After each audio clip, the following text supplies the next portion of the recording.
네, 안녕하세요. 미국 주식, 환율 및 대출이자와 아파트 거래까지 오늘의 이슈를 빠르게 살펴보는 뉴스 스피커 2023년 2월 14일 화요일입니다. 네, 먼저 미국 주식 시장부터 살펴보겠습니다. 그래프를 보시면은 우상향하는 모습 볼 수가 있습니다. 3대 지수 모두 상승한 모습 볼 수가 있어요. 아마 오늘 미국 시장에서 있을 CPI 발표 이전에 장 초반에는 다시 좀 두려워하는 거 아니냐, 그래서 다시 하락하는 모습 보이다가 장 막판까지 지속적으로 어떤 CPI 하락에 대한 기대감을 이 3대 지수에 그대로 녹인 듯한 각각 1% 이상의 상승을 보여줬습니다. 따라서 상승 하락한 종목들 보면은 뉴욕 스탁 익스체인지 기준으로 2,000개가 넘는 주식, 나스닥을 기준으로도 약 3,000개 가까운 주식들이 상승을 했다는 것을 볼 수가 있어요. 하지만 밑에 보시면은 보합 상태였거나 하락했던 주식도 그만큼 있었다는 점도 참고하면 좋을 것 같아요. 개별 주식 살펴보겠습니다. 거래량이 가장 많이 우리의 테슬라 마이너스 1.1%입니다. 장이 시작하기 전에는 상승하는 모습 선물시장에서 보였지만 장이 시작함과 동시에 3% 이상 하락하면서 최근에 있었던 엄청난 상승세에 뭔가 차익 실현을 하려는 그런 모습들을 볼 수가 있죠. 이 매물 추락가 끝난 이후에 다시 새로운 작업들이 시작이 되지 않을까 생각이 되고요. 우리의 애플도 마찬가지로 150선을 유지하는 선에서 계속 보합적인 모습 보이고 있어요. 지금 가장 많이 상승을 보였던 주식들 중에서는 경기 회복 기대감에 따른 갬블링과 그리고 크루즈, 여행, 테마주들이 상승한 모습을 볼 수가 있고, 어제 사실 유가 쪽 제외한, 에너지주 제외한 섹터들은 거의 대부분 올랐다고 보셔도 될 것 같습니다. 그럼 국제시장 살펴보죠. 지금 고용지표가 좋았다고 해서 문제가 됐지만 사실 이 자금시장의 많은 것들은 국제시장으로 비롯된 문제들이지 않을까. 즉 10년물과 2년물이 역전되어 있는 인버트 되어 있는 시간이 아주 상당히 길어지고 있습니다. 그래서 좋은 흐름은 아닌데 거기다가 2년물이든 10년물이든 아주 금리가 더 올라가고 있다는 거죠. 미국 연준에서 기대 금리가 좀 더 상향될 거라는 생각들을 하고 있기 때문에 그런 기준금리를 어떻게 가져갈 것인가. 그래서 오늘 또 CPI가 더 궁금해지는 하루 있죠.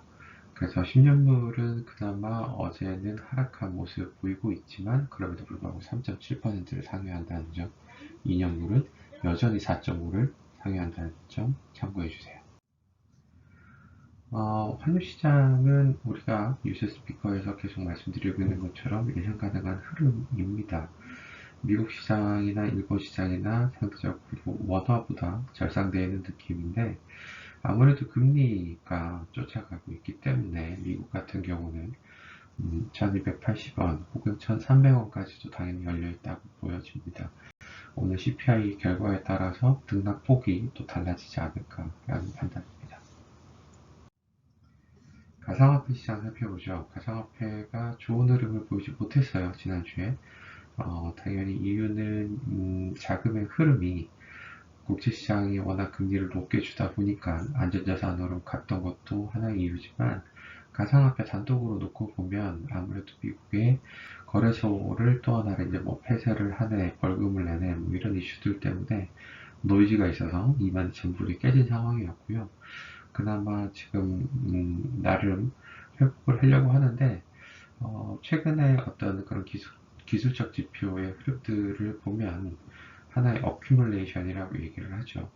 여기서 뭔가 좀 다지고 있는 듯한 느낌을 주게 됩니다. 여기서 모멘텀이 당연히 살아나야, 즉 테슬라도 거의 저점 대비 100%가 올랐잖아요, 올해 들어서. 그래서 거기에서 그 이상의 뭔가 모멘텀을 주려면 또 하나의 재료가 필요하듯이 비트코인도 같은 흐름을 보이고 있다고 생각하면 될 것 같아요. 우리 레버리지를 위한 주택담보대출 확인하시겠습니다. 5대은행 기준으로 해서는 비슷한 흐름 보이고 있지만 분명한 점은 다시 금리가 오르고 있다는 거.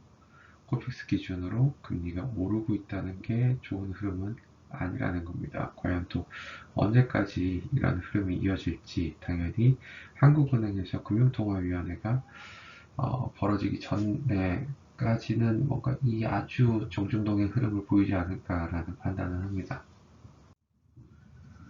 네, 목돈을 굴릴 수 있는 정기 예금입니다. 정기 예금 당연히 대출 금리는 아주 조금씩 오르고 있지만 정기 예금은 오히려 하락하고 있다는 점. 시중 5개은행 기준으로는 이제 3% 초중반의 정기 예금 금리가 몰리고 있다라고 생각을 해도 과언이 아니네요. 아파트 실거래가 확인하시죠. 한보 미도맨션 대치동의 우선미 대장주 중 하나입니다. 38억까지 갔지만 31억에 실거래가 등재됐고요. 뭐 30억에도 등재되고 31억에도 등재되고 큰 차이 없습니다. 주목할 만한 거는 청담자이 33평형이 아무래도 청담자이 같은 경우는 방향이나 어떤 층수, 이런 조망 이런 거에 따라서 조금 등락폭이 있는 아파트이긴 합니다만 최고가가 29억 3천에 실거래가 등재됐지만 28억까지 쫓아 올라갔다는 게 상당히 고무적인 것 같습니다. 전세도 16억개 형성이 되어 있고요. 반면에 주공아파트 5단지 36평은 가장 큰 평형입니다. 주공아파트 5단지 같은 경우는 또 23억 8,600이라는 숫자의 실거래가 되면서 가장 큰 평형이지만 다시 24억이 또 깨진 모습입니다. 옆에 위치한 파크리버 같은 경우는 26평형이 15억 2천에 선방을 하고 있고요. 여기서 5천 정도 하락한 금액이 헬리오시티에서 보이고 있네요. 신길동에 있는 대장주입니다. 레미안 에스티움 신축인데 17억 8,500까지 올라갔던 실거래가가 12억 3천에 머물고 있습니다. 네, 오늘의 이슈를 살펴보죠. 자영업자 총대출 300주 증가 무슨 얘기냐면 최근 1년간 대출 증가율이 14%입니다. 가계대출이 우리나라는 항상 가장 심각한 문제라고 얘기를 하는데 코로나를 겪으면서 가계대출 증가율보다 20배 많은 1000조를 돌파를 했다고 합니다. 바로 이 자영업자 대출이. 그래서 만기 연장이나 상환 유예 같은 지원을 코로나 이후 거의 지금 3년째 계속 진행을 하고 있는데 그만큼 그 잠재적 부실 위험이 더 커진다는 거예요.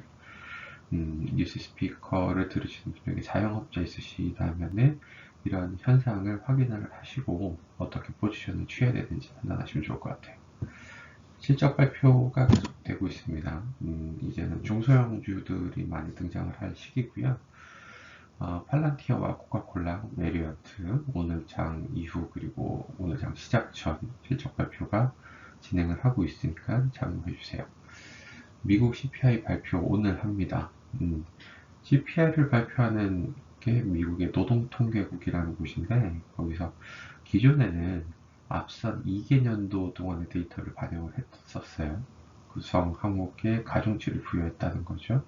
근데 1년으로 올해부터 바뀌었습니다. 이번 발표부터. 그래서 과연 이 CPI 발표를 어떻게 보여줄지 1월달 기준의 CPI 발표부터 바뀌었기 때문에 오늘 바로 발표하는 1월 소비자 물가지수 어떤 흐름 보일지 과연 시장 예상에 부합을 하면서 다시 모멘텀을 형성할지가 아주 중요한 오늘입니다. 오늘 그럼 여러분 돈 버는 하루 되시고요. 뉴스 스피커였습니다.